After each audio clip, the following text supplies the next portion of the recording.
ఏ పారిజాతం ములియగలనో సఖీ గిరిమల్లికలు తప్ప గరిక పువ్వులు తప్ప ఏ కానుకలను అందించగలనో చెలి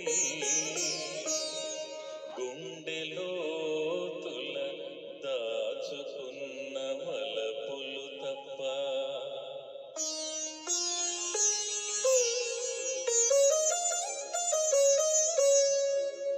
జగతిపై నడయాడు చంచల వల్లిక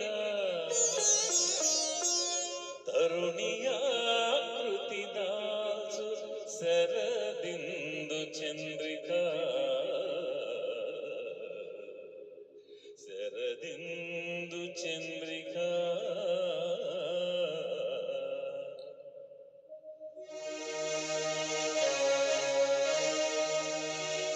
నీవు లేని తొలి రాత్రి నిట్టూర్పుల పెను చీకటి నీవు లేని విరిపానుపు నిప్పులు చెరిగే కుంపటి విరులెందుకు సిరులెందుకు మనసు లేక మరులెందుకు తలపెందుకు తనువెందుకు నీవు లేక నేనెందుకు నీవు లేక నేనెందుకు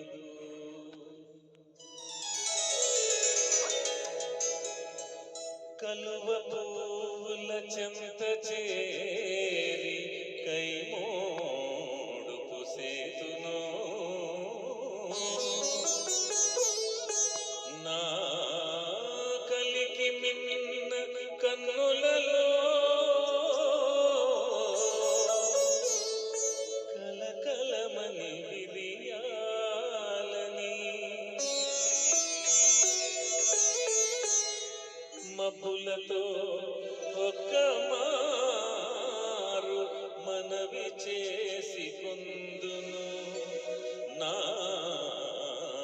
అంగన పాలాంగణమున ముంగురులై కదలాలని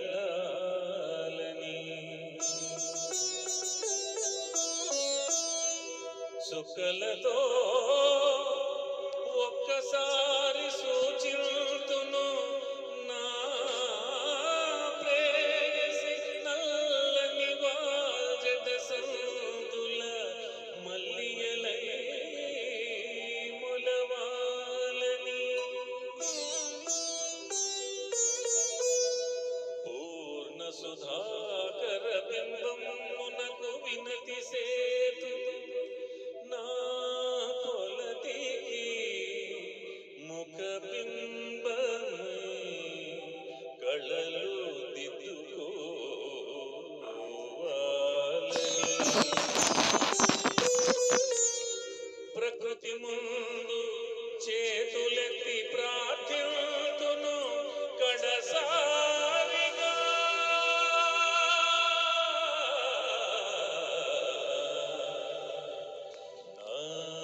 నారమణికి బదులుగా ఆకారం ధరించాలని.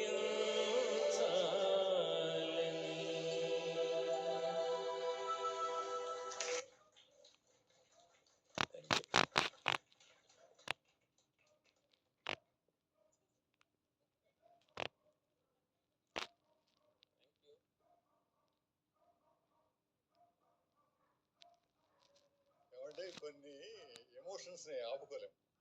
ఇప్పుడు యాక్చువల్గా ఏమైందంటే రామకృష్ణ గారు ఆ పాట పాడుతుంటే నిజంగా పొలగించిపోయారు.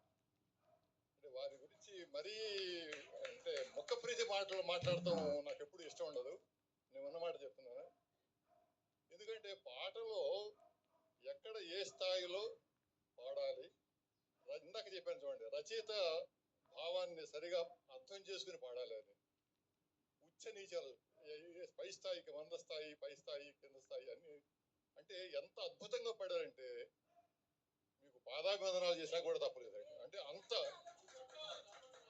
అంటే నేను ఆయనకన్నా 8 సంవత్సరాలు పెద్దవాడిని కాబట్టి, అంటే ఆయనలో వెత్తువత్తుకు పాదాభివందనం నేను అనేది. రామకృష్ణ గారికి పాదాభివందనం కాదు, రామకృష్ణ గారికి వెత్తువత్తుకు పాదాభివందనం చేసినా కూడా తప్పలేదు. నిజంగా అండి, ఎంత ఇవాళ అనేది నేను పొలకించిపోయానని చెప్తున్నాను, నిజంగా చెప్తున్నాను మనసులో మాట. ఇంతటి మాటలు కూడా రావట్లేదు. అంటే ఒకటండి, ఎప్పుడు కూడా ఒక్కటే గుర్తుపెట్టుకోవాలి, వాళ్ళ ఔన్నత్యాన్ని ఎప్పుడు కూడా విస్మరించకూడదు.